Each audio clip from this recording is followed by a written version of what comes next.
The concert hall felt bigger than usual that evening. The kind of big that made a person feel small without meaning to. Rows of seats rose high and wide like quiet waves frozen in place. The walls carried soft echoes from earlier conversations, now slowly fading. Gentle lights rested on polished wood, giving the space a warm glow. The air held a mix of excitement and careful silence, the kind that only appears when people sense that something meaningful might happen, even if they cannot explain why. People had arrived early. Some spoke in low voices. Others sat quietly, hands folded, eyes moving across the stage. Everyone was waiting. They had come to listen to a well-known musician.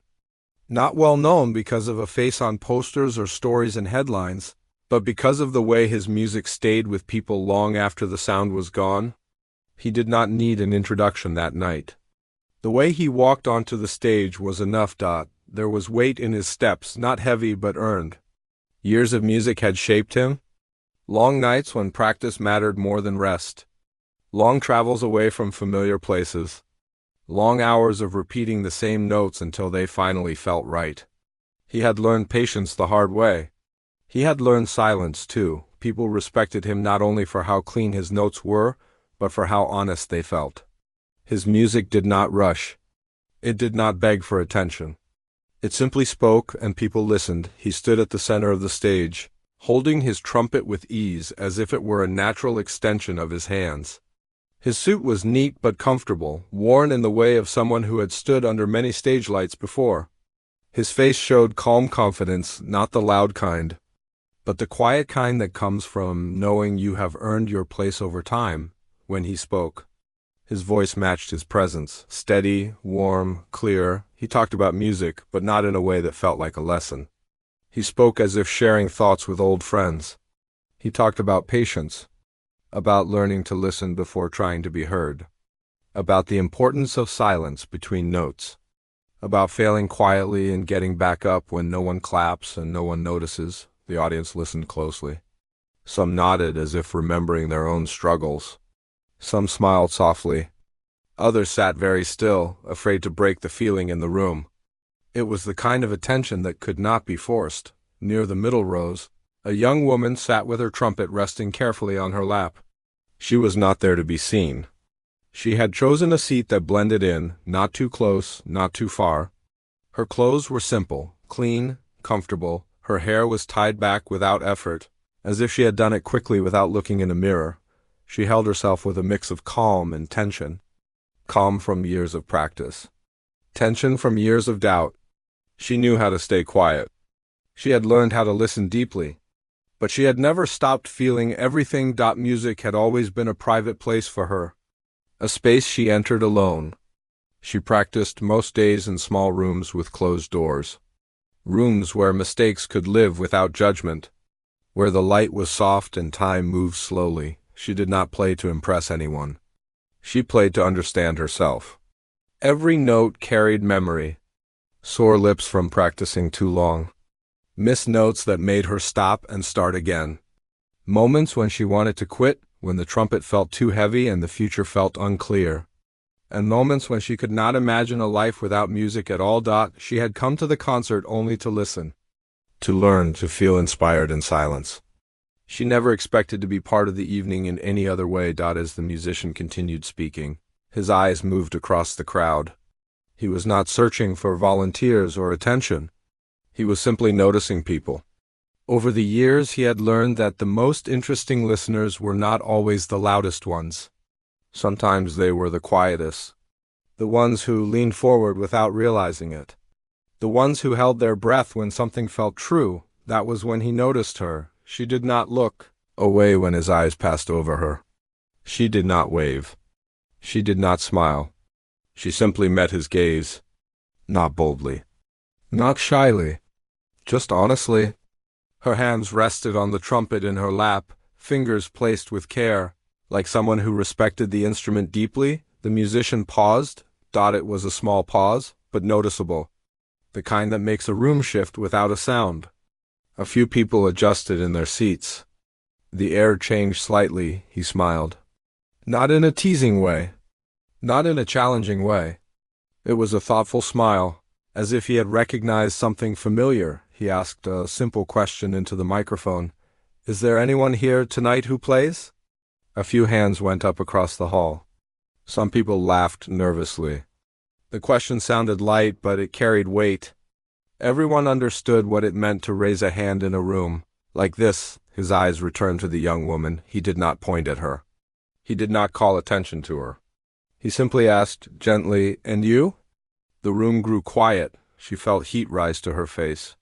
Her heart began to beat faster, loud enough that she was sure others could hear it. Her fingers tightened around the trumpet. For a brief moment, she thought about pretending she had not heard him. Pretending he meant someone else. It would have been easy, safe. No one expected anything from her, but something inside her moved. It was not confidence. It was not pride. It was a quiet truth that had followed her for years. She played. Music was part of her, whether anyone saw it or not. She nodded once. A soft murmur passed through the audience. Nothing dramatic. Just curiosity. The musician raised his eyebrows slightly, not in surprise, but interest. He asked if she would be willing to come up to the stage. Her throat felt dry, but she nodded again. The walk from her seat to the stage felt longer than it really was. Each step echoed inside her chest. She kept her eyes forward. She did not look at the crowd. She focused on her breathing, the way she always did before playing. Slow in. Slow out. When she reached the stage, the lights felt brighter, warmer. They touched her face and hands, making her feel exposed, as if there was nowhere to hide. She stood a short distance from the musician, holding her trumpet close. Like something fragile and important, he spoke again, gently. Careful not to turn the moment into a show. He said he often talked about courage, but believed it mattered more when people could see it in real time. He said music was not just sound, but a conversation between people, even strangers. Then he offered a simple idea, not a contest, not a test, just an exchange. He would play a short passage. Then, if she felt comfortable, she could answer in her own way. The word answer stayed with her. It felt softer than challenge, kinder, like an invitation instead of a demand. Still, fear pressed against her chest. She had played alone. She had played in small groups, but never like this. Never on a stage this large. Never after someone with so much experience. The audience leaned forward. Phones stayed lowered. No one wanted to interrupt the moment. The hall felt like it was holding its breath. The musician lifted his trumpet. The motion was smooth and practiced, shaped by years of habit. When he played, the sound filled the space easily. It was strong but controlled, confident but not loud. Each note landed exactly where it should. He was not trying to impress. He was speaking through sound. As he played, the young woman listened, truly listened. She did not compare herself to him. She did not think about what she would play next. She followed the rise and fall of the notes, the pauses, the choices behind each sound. When he finished, the applause came quickly, but softly, respectfully, the kind of applause that says, "We understand what we just heard." Then the clapping faded. All eyes turned to her. The silence that followed felt different. Deeper, fuller. It was not empty. It was filled with expectation. Her hands trembled slightly. She adjusted her grip on the trumpet. Her thoughts drifted to the small room where she practiced.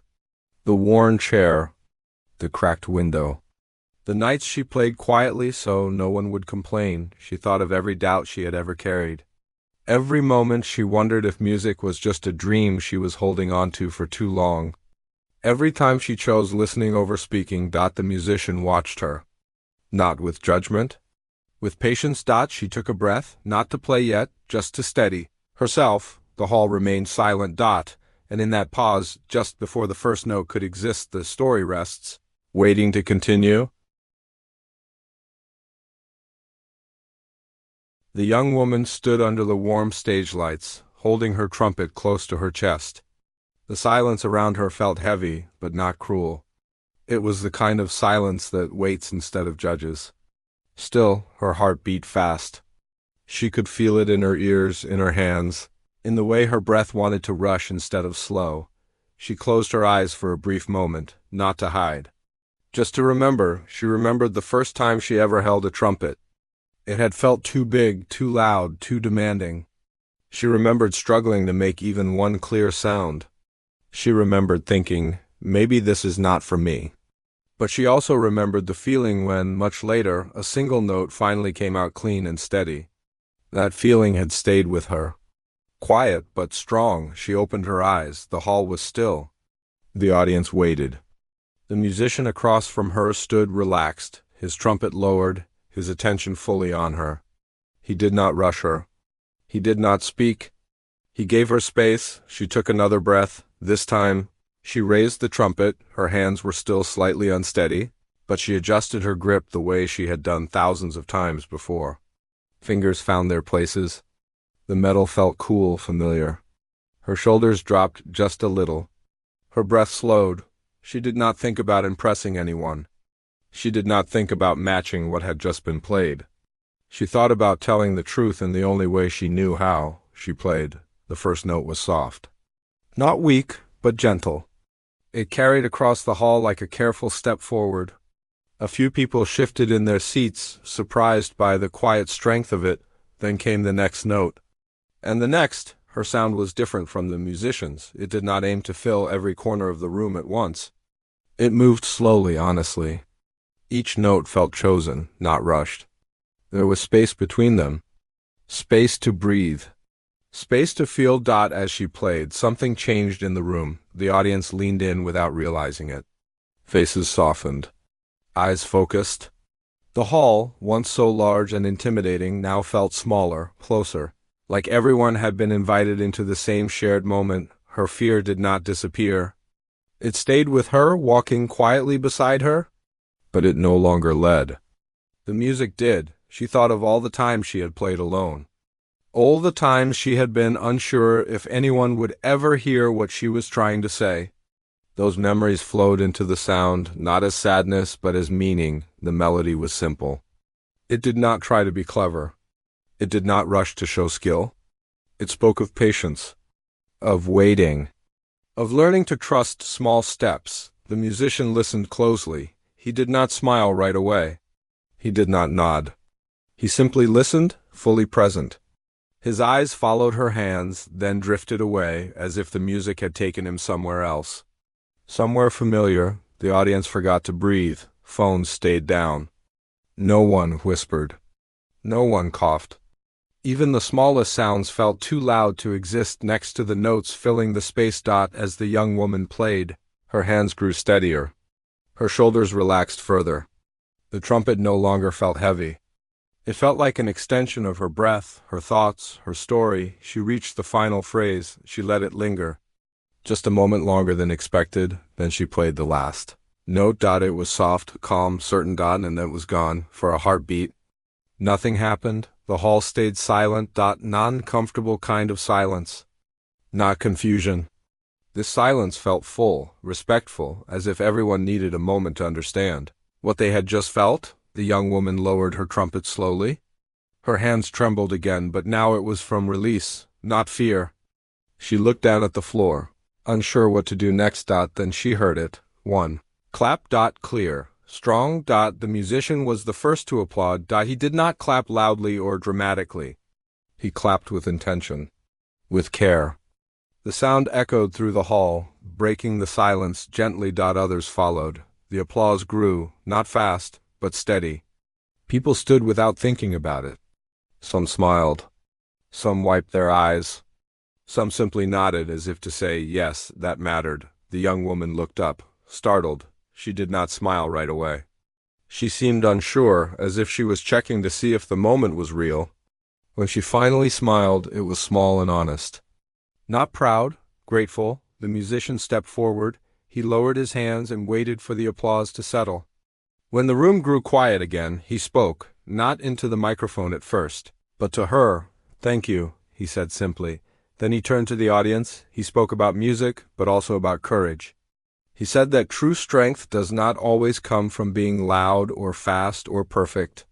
Sometimes it comes from being honest, from listening deeply, from answering in your own voice even when it feels safer to stay quiet. He did not praise her as a miracle. He did not turn her into a story bigger than she was. He spoke with respect, as if speaking to a fellow musician, not a student. The young woman stood there, listening. His words did not make her feel small. They made her feel seen. He asked her one last question. Not about skill, not about training. He asked why she played. She thought for a moment. Then she answered in a soft voice that still carried across the hall. Because it helps me understand myself, she said. The musician nodded. That, he replied, is enough. The moment passed gently, without drama. She returned to her seat while the audience applauded again. This time she walked differently. Not taller, not louder, just steadier. She sat down and rested the trumpet on her lap the same way she had before. But something inside her had shifted. The rest of the evening continued. The musician played. The audience listened. But the feeling in the room had changed. There was warmth now. A shared understanding that something real had happened. When the concert ended and people began to leave, some glanced in her direction. Not with curiosity, but quiet respect. No one crowded her. No one asked questions. The moment had been complete on its own. Later, outside the hall, the night air felt cool and calm. The sounds of the city moved around her, but they felt distant. She walked slowly, trumpet case in hand. She thought about the future. Not in big, overwhelming questions. Just small ones. Tomorrow, the next practice. The next note. She knew challenges would still come. Doubt would still return. Music would still be hard. But she also knew something else now. Her voice mattered, not because a famous musician had heard it, not because an audience had applauded, but because she had answered when the moment called, and somewhere deep inside, she understood that this was only the beginning. The story ends there, not with fame, not with promises, but with a quiet certainty, growing stronger with every step forward.